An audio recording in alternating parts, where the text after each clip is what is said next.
এদেশে ইসলাম এবং মুসলমানদের ঈমান টিকিয়ে রাখতে হলে নবীর প্রেম সবার মধ্যে জাগ্রত করতে হবে। এজন্য রবিউল আউয়াল মাস আসলে আমাদেরকে শিক্ষা দিয়েছেন আমরা যাতে ঘরে বসে না থাকি, অন্তত একটি মাস হলেও নবীর শান্তির বাণী যাতে আমরা ঘরে ঘরে পৌঁছে দিতে পারি, এর জন্যই মূলত এই র্যালি এবং আলোচনাগুলোর মূল উদ্দেশ্য। সম্মানিত উপস্থিতি, আপনারা জানেন রসুল হচ্ছেন আমাদের ঈমান, রসুল প্রেম হচ্ছে আমাদের ঈমানি শক্তি।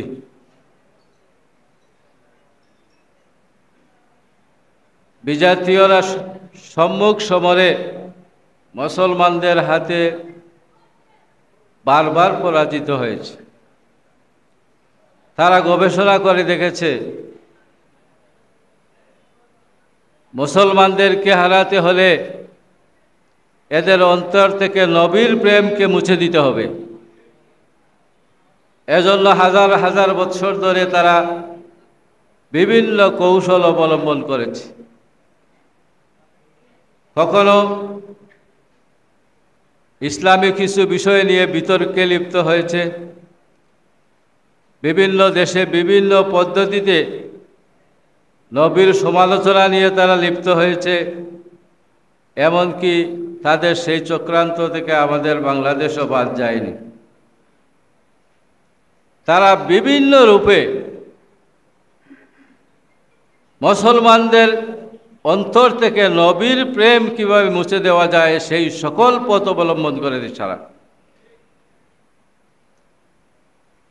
আজকে আল্লাহ পাকের দরবারে শুকরিয়া আদায় করতে যাচ্ছি এই জন্যে, দেরিতে হলেও আজকে দেখেন বাংলাদেশে বিশ্ববিদ্যালয় পর্যায়েও মিলাদুন নবী মাহফিল অনুষ্ঠিত হতে যাচ্ছে। এটা কিন্তু আমাদের জন্য এটা সুখের সংবাদ।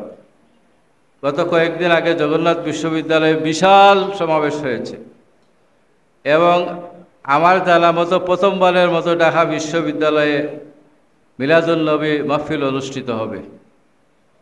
এটা একটা আশার আলো, ঠিক কিনা না? তো সম্মানিত উপস্থিতি, আমাদের সাহেব কিবলা আগেই বুঝতে পেরেছিলেন এদেশে ইসলাম এবং মুসলমানদের ঈমান টিকিয়ে রাখতে হলে নবীর প্রেম সবার মধ্যে জাগ্রত করতে হবে।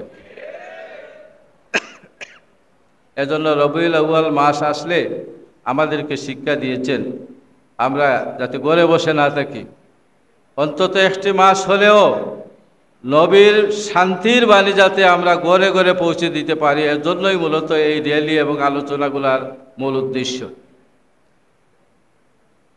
আমরা আমাদের সহকর্মী এবং আমাদের ছাত্র সুন্নি জনতার কাছে আমরা আবদার থাকবে, এটা ক্রান্তি লগ্নে আমরা আজকে র্যালি বাইর করব, আমরা শান্তি শৃঙ্খলা রক্ষা করব, আমাদের মিশন যাতে সাকসেস হয়, আমাদের র্যালি যাতে সফল হয়, আমাদের আলোচনা অনুষ্ঠান যাতে সফল হয়, এজন্য আমরা আল্লাহর নবীর সুন্নত মোতাবেক আমরা নবীর শান এবং মানের গজল গাইব, কবিতা গাইব। আমরা মনের সমস্ত প্রেম ভালোবাসা উজাড় করে নবীর জন্য আমরা আজকে র্যালিতে অংশগ্রহণ করব।